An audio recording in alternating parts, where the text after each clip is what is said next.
কিছুক্ষণ আগে বৃষ্টি হয়েছিল, তারপর আবার রোদ উঠে গিয়েছে। গাছের পাতাগুলা দেখতে অনেক বেশি সুন্দর লাগছে। ঝটপট ভিডিও করে ফেললাম আপনাদের সাথে শেয়ার করার জন্য। প্রিয় ভাই বোন বন্ধুরা, সবাইকে আসসালামু আলাইকুম এবং আদাব। সবাই কেমন আছেন? আশা করছি অনেক অনেক ভালো আছেন। আপনাদের দোয়া আর ভালোবাসায় আল্লাহর অশেষ রহমতে শুকর আলহামদুলিল্লাহ আমি ভালো আছি। আজকে আলুর ভর্তা বানাবো, সেজন্য আলু সিদ্ধ দিয়েছি আর এখানে রান্না করার জন্য ফোটানো পানি করে নিচ্ছি। আর লাউ দিয়ে, মসুর ডাল দিয়ে, নাগামরিচ দিয়ে রান্না করব। কেন নাগামরিচ দিয়ে রান্না করব বিস্তারিত ভিডিওতে বলা আছে। আর প্রিয় ভাই বোন বন্ধুরা, অবশ্যই একটা লাইক করে কন্টিনিউ করবেন। কেমন? কারেন্ট চলে গেছে, সেজন্য একটু অন্ধকার লাগছে। আর মসুর ডাল দিয়ে লাউ রান্না করব, সেটাই আজকে শেয়ার করব। প্রথমে পরিমাণ মতো তেল দিয়ে দিলাম। এখন একটা তেজপাতা দিয়ে দিলাম। পরিমাণ মতো পেঁয়াজ দিয়ে দেব।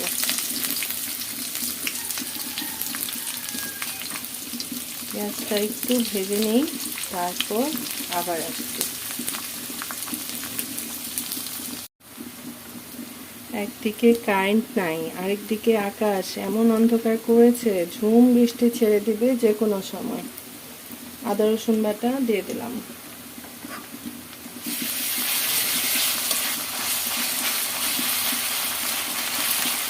আদা রসুন বাটা ভালো করে ভেজে নিতে হবে।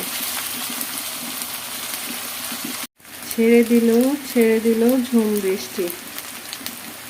অল্প করে গুঁড়া মশলা দেব,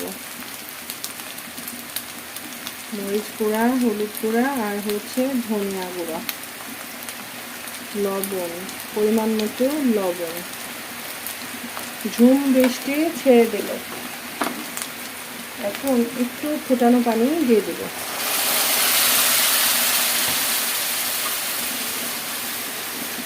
ভালো করে কষায় নেব, তারপর আবার আসছি।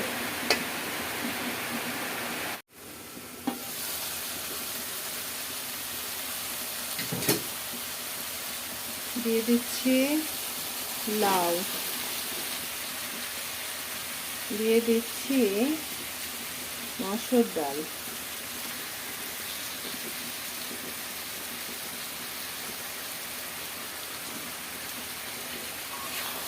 লাউ আর ডাল খুব ভালো করে কষায় নেব মিডিয়াম আঁচে রেখে। আর কষানোর জন্য একদম পানি দিব না, লাউ থেকে পানি উঠে আসবে। বৃষ্টি হচ্ছে,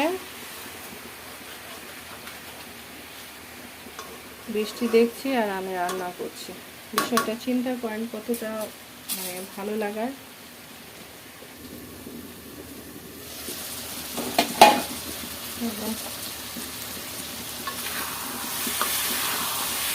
অল্প আঁচে রেখে আমি কষাই নিচ্ছি। সুন্দর করে কষাই নিয়ে রান্না করলে রান্নাটা খেতে মজার হয়। ঝাল ঝাল করে আলুর ভর্তা বানাবো, আর কিছুই রান্না করব না। মেয়ের জন্য একটু চিকেন পাকোড়া বানাবো।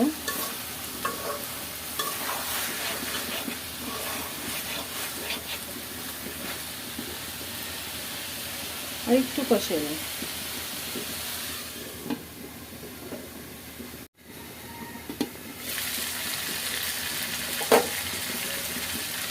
এখন দিয়ে দিলাম ফোটানো পানি।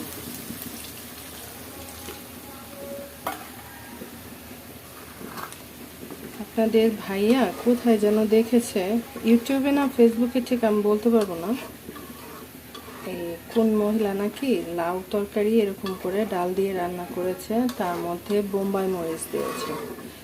তারপর সেই মহিলা নাকি বলেছে অনেক মজার। তো এখন ওনার খেতে ইচ্ছা হয়েছে। তো বোম্বাই মরিচটা আমি এখন দিব না, নামানোর কিছুক্ষণ আগে বোম্বাই মরিচটা দিব।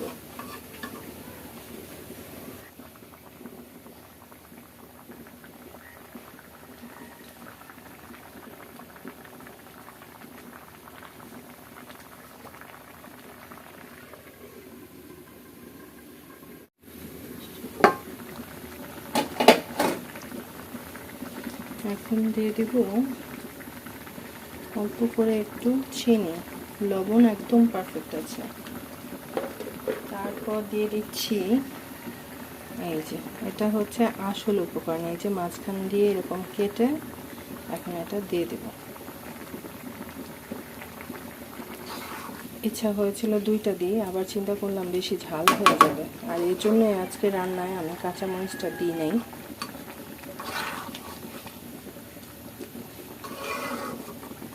ধনিয়া পাতা দিয়ে নামায় নেব। লাউ ডাল দুইটাই সিদ্ধ হয়ে গেছে।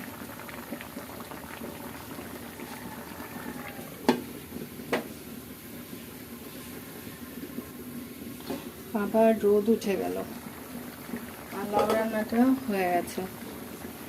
ডাল যদি একদম জাউ জাউ করে ফেলি তাহলে এই রান্নাটা খেতে একদম মজা লাগবে না, সিদ্ধ হয়ে যাবে কিন্তু গলে যাবে না, এমন করে রান্না করতে হবে।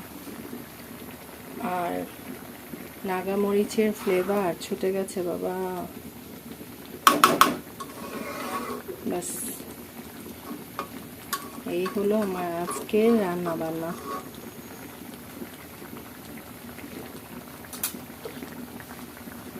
একটু কাছ থেকে দেখাই, কি সুন্দর হয়েছে দেখেন, একদম থকথকে একটা ডাল রান্না হয়েছে লাউ দিয়ে।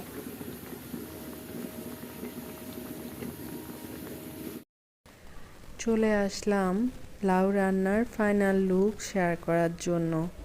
খাওয়া দাওয়া শেষ করে তারপর কিন্তু ভয়েস দিতে বসেছি। রান্নাটা অনেক বেশি মজার হয়েছিল। যদি কারো ভালো লেগে থাকে অবশ্যই আমার মতো করে একবার ট্রাই করবেন। মরিচ ডলে ডলে খেতে অনেক বেশি ভালো লেগেছিল। আর আলুর ভর্তা বানানোর জন্য এখানে বেশ কিছু পেঁয়াজ, তারপর শুকনো মরিচ এগুলা একটু ভাজাভুজি করে নিচ্ছি। যদিও ঝিরিঝিরি বৃষ্টি হয়েছে, ওয়েদার একটু ঠান্ডা আছে, তারপরে একটু বাইরে কিছু রাখলেই সেটা নষ্ট হয়ে যাচ্ছে, সেজন্য পেঁয়াজটা ভেজে নিলে নষ্ট হওয়ার আর কোনো সুযোগ থাকে না। আর ভর্তা বানাবো সেটা একটু দেখালাম। এই যে ভর্তা কিন্তু বানানো হয়ে গেছে, সরিষার তেল দিয়ে ঘষে ঘষে মেখে ভর্তাটা বানাই নিয়েছিলাম, মজা করে ভাতও খেয়েছিলাম। আর এখানে কিছু সবজি রাখা আছে, এনেছে আর কি, এগুলো একটু শুকানোর জন্য এভাবে রেখেছিলাম। আজকে একটা জরুরি কথা জানার আছে, সবার কাছে জিজ্ঞেস করছি, 1 কেজি আদার মধ্যে আপনারা কে কতটুকু রসুন দিয়ে ব্লেন্ড করেন? আমি আসলে এই বিষয়টা এখনও বুঝে উঠতে পারি নাই, সেজন্য আপনাদের কাছে জানতে চাইলাম।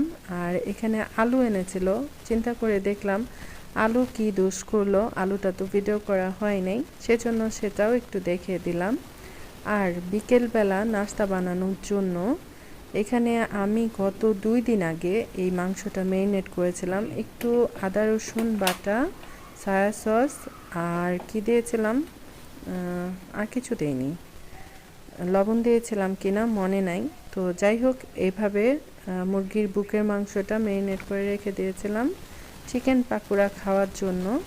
তো এখানে বেশ কিছু কাঁচামরিচ নিয়েছি, পেঁয়াজ নিয়েছি, কুচি কুচি করা পেঁয়াজ, তারপর ময়দা দিয়ে দিচ্ছি। আমি আসলে হাতের কাছে যা কিছু থাকে তাই দিয়ে একটা নাস্তা বানানোর কি বলে চেষ্টা করি আর কি। আর যেভাবে বানাই না কেন সেভাবেই কিন্তু খেতে অনেক বেশি মজার হয়ে যায়। তো আদা রসুন আগের দেয়া আছে, সয়া সস দেয়া আছে, লবণটা দেওয়ার জন্য খুব সাবধানভাবে দিতে হবে। এখানে যেহেতু মাংস দিয়ে পাকোড়া বানাবো সেজন্য একটু গরম মশলাও দিয়ে দিলাম আর অল্প করে একটু লবণ দিলাম। এখন এটা ঘষে ঘষে খুব ভালো করে মেখে নিতে হবে। মাখাজোখা করতে করতে প্রিয় ভাই বোন বন্ধুদের কাছে বিনীত অনুরোধ থাকবে অবশ্যই লাইক করবেন। কেউ যদি আমার চ্যানেলে নতুন জয়েন করে থাকেন কমিউনিটিতে লেটার রাখবেন। আরেকটা কথা হচ্ছে, প্রতিনিয়ত যে সকল ভাই বোন বন্ধুরা আমার ভিডিওগুলো ওয়াচ করে আমাকে একটু একটু করে এগিয়ে যেতে সাহায্য করছেন, সবার প্রতি মন থেকে অনেক দোয়া, অনেক ভালোবাসা। কৃতজ্ঞতা সব সময় আছে। ভাজাভুজি আর ভিডিও করা হয় নাই, তো ফাইনাল লুক শেয়ার করা হয়ে গেল। এদিকে আমার পাশের ফ্ল্যাটে যে ভাবি থাকে তারা জায়গা কিনেছে, তো সেই জায়গার মিষ্টি দিয়ে গেছে। তো ভাবলাম স্মৃতিস্বরূপ ভিডিওটা করে রেখে দিই।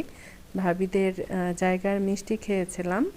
সবাই খুব বেশি ভালো থাকেন, সুস্থ থাকেন। আল্লাহ হাফেজ। আসসালামু আলাইকুম।